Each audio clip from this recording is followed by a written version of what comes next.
सा मसा का प्रैक्टिकल दिखा रहा हूँ। हाथ हमने तर कर लिया तो ये जो 3 उंगलियां हैं इनको यहाँ पर रखना है सिरे पर और इसी को ऊपर की तरफ खींच के लेके जाना है। ठीक है, ये 3 लकीरें जैसे बनेगी यहाँ पे।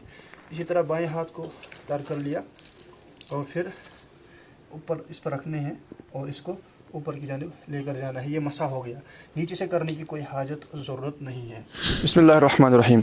ये जो इस तरह के मोज़े होते हैं, वोलन सॉक्स होते हैं, ऊन के बने हुए या सूती मोज़े होते हैं, याद रखिएगा इन पर मसहा नहीं होता। अब किस तरह के मोज़ों पर मसहा होता है? फ़ुक़हाए किराम ने जिस मोज़े के बारे में फ़रमाया कि इस पर मसहा हो सकता है, याद रखिएगा उस मोज़े की चंद शराइत हैं। जैसे आप ये देख रहे हैं, ये पूरा शराइत के मुताबिक है, ये अमूमन मिल भी जाता है। अब वो शराइत क्या है वो भी अगर आपके जहन में होंगी इंशाअल्लाह ताला आपके लिए आसानी रहेगी। एक तो उसमें शर्त ये है कि मोज़ा जो है वो आपके टखनों को छुपाए, तो ये टखनों को छुपाएगा।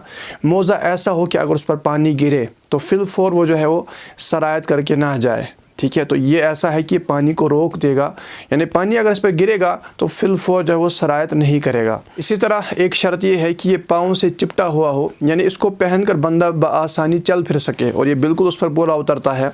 इसी तरह एक शर्त फ़ुक़हाए किराम ने ये लिखी है कि मोज़ा ऐसी चीज़ से बना हो कि अगर आप उसको पहनकर चलते हैं, यानी बग़ैर जूते के, बग़ैर चप्पल के, तो वो 3 मील तक चल सके, यानी बक़द्र माने जो है वो ना फटे।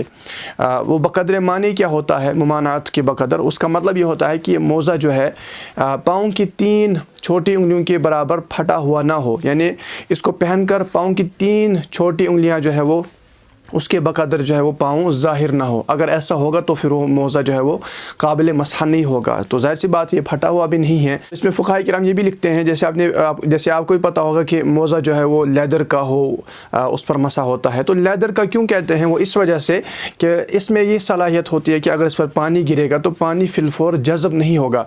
लिहाजा अगर लेदर का ना भी हो, किसी ऐसे मटीरियल से मोज़ा बना है कि उस पर अगर पानी गिरता है तो फिलफौर वो जज़ब नहीं करता, तो उस पर भी मसहा हो जाएगा। जैसे रेगज़िन का मोज़ा होता है, वो भी अगर इस तरह की शराइत को पूरा करता है, टखने छुपाता है, पाँव से चिपटा हुआ है, उसको पहनकर आप बासानी जो है चल फिर सकते हों और दीगर जो शराइत इसकी हैं, तो उस पर भी मसहा बिल्कुल दुरुस्त हो जाएगा। याद रखिए कि मोज़ा 3 मील तक चल सके और बक़द्र माने ना फटे, इसका अंदाज़ा याद रखिएगा या तो तजर्बे से होगा या ज़न्ने गालिब से कि इतना सफ़र करने से ये नहीं फटेंगी।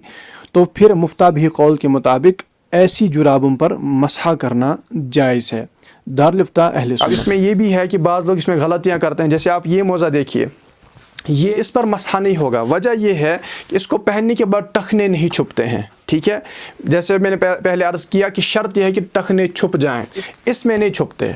ठीक है, अब ये कब इस पर मसहा होगा और किस तरह मसहा किया जाएगा? मोज़े पर मसहा वो बंदा कर सकता है कि ज़ाहिर सी बात है पहले तो बागुस्ल हो। ठीक है, यानी बेगुस्ल शख्स जो हो वो मोज़े पर मसहा नहीं कर सकता, तो बागुस्ल होना भी लाजमी है।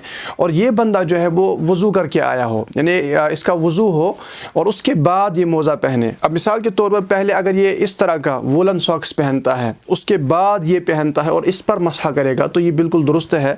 यानी ये नीचे है और ये ऊपर पहना हुआ है तो हो सकता है, लेकिन इस पर अगर डायरेक्ट करते हैं तो इस पर मसहा नहीं होगा, जैसे मैं पहले आपको अर्ज़ कर चुका हूँ। अब बंदा वज़ू करके आया, ठीक है, अब ये मोज़ा पहन रहा है। यहाँ पर मोज़े से मुराद मेरी ये मोज़ा है जिस पर मसहा करना जायज़ है। अब बंदा वज़ू करके आया, उसके बाद याद रखिएगा, अब वज़ू करके आया, पाँव इसने धो लिए, ठीक है, मुकम्मल ये बावज़ू हो गया। अब इसने मोज़े पहन लिए। अब ये मसहा कब कर सकता है? जब इसका वज़ू टूट जाएगा, वहाँ से इसका जो है वो टाइम स्टार्ट होगा। और इसमें टाइमिंग जो है वो मुकीम के लिए 24 घंटे है और मुसाफिर के लिए 72 यानी 72 घंटे है। यानी इस वक्फ़े के अंदर, इस मुद्दत के अंदर ये पाँव धोने के बजाय जब भी वज़ू करेगा, इस पर अगर ये मसहा करेगा तो इसका वज़ू सही होगा, ये नमाज पढ़ सकता है। अब टाइमिंग कहाँ से शुरू होती है? जब इसका पहली बार वज़ू टूटेगा। मिसाल के तौर पर इसने 10 बजे वज़ू किया और मोज़ा पहना, ठीक है, अब 1 बजे इसका वज़ू टूट गया, तो 1 बजे से लेकर कल 1 बजे तक, चूँकि 24 घंटे है, 24 आवर्स हैं, तो इसको इजाज़त मिलेगी कि इस पर मसहा कर सकता है। अब जैसे ये वज़ू करने जाएगा, 1 बजे इसका वज़ू टूट गया, यूँ समझिए 1:30 बजे वज़ू करने गया।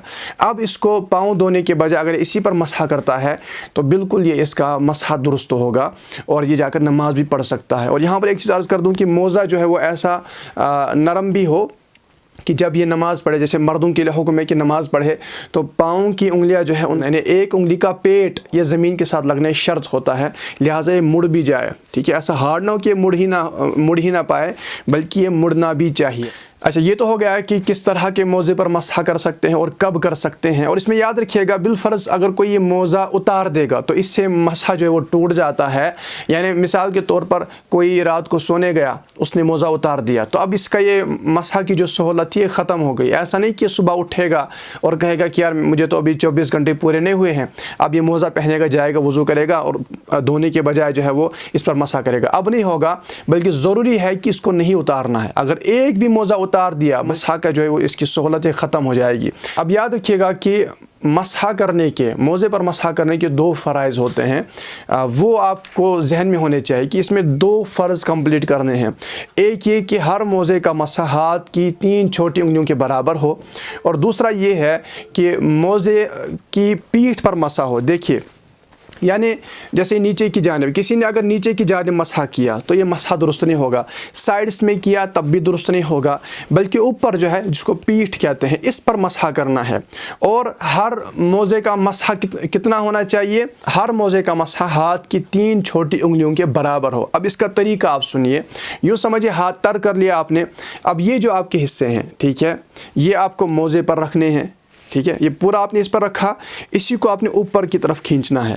آپ دیکھیں گے 3 لکیریں بن جائیں گی، یہ اس کا مسح ہو گیا۔ اسی طرح بائیں پاؤں کا مسح آپ کو کرنا ہے، اچھا، اور کرنا بھی اوپر کی طرف سے ہے۔ کوئی اگر نیچے کی طرف سے کرے گا تو مسح نہیں ہوگا۔ یہاں پر مزید کچھ مسائل آپ کو عرض کر دیتا ہوں۔ یاد رکھیے، کوئی اگر اوپر سے ہی نیچے آئے، ٹھیک ہے، اس طرح کرنا تو نہیں چاہیے، لیکن اگر کسی نے اس طرح کیا تو اس کا مسح بھی درست ہو جائے گا۔ اسی طرح کسی نے جو ہے وہ اپنی ہتھیلی سے مسح کیا، ٹھیک ہے، تو اگر اتنا ایریا کور ہو گیا کہ ہاتھ کی چھوٹی 3 انگلیوں کے برابر جو ہے وہ اس کا ایریا کور ہو گیا، تری جو ہے وہ تب تک باقی رہی، تو اس کا مسح ہو جائے گا۔ لیکن ایسا نہیں کرنا، بلکہ طریقہ کار جیسے میں نے عرض کیا ویسے ہی آپ کو فالو کرنا ہے۔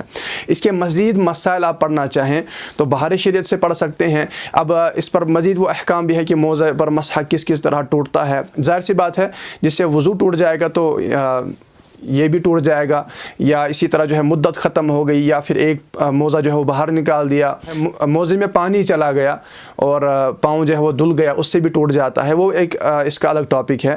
لہٰذا یہ تھوڑا سا آپ کے سامنے خلاصتاً میں نے پیش کرنے کی کوشش کی۔ اس میں جو لوگوں سے غلطیاں واقع ہوتی ہیں تو اس سے بچیں کہ کہیں نمازیں ضائع نہ ہوں۔ جب آپ مسح کرتے ہیں، مسح کرنا جائز ہے، بہتر یہ کہ بندہ پاؤں دھو لے، لیکن اگر کوئی درست طریقے کے مطابق موزے پر مسح کرتا ہے تو اس کی بھی شریعت نے اس کو اجازت دی ہے، اس کی بھی گنجائش ہے، لیکن اس کی شرائط کا پراپر علم ہو، پورا ان کو فالو کرے۔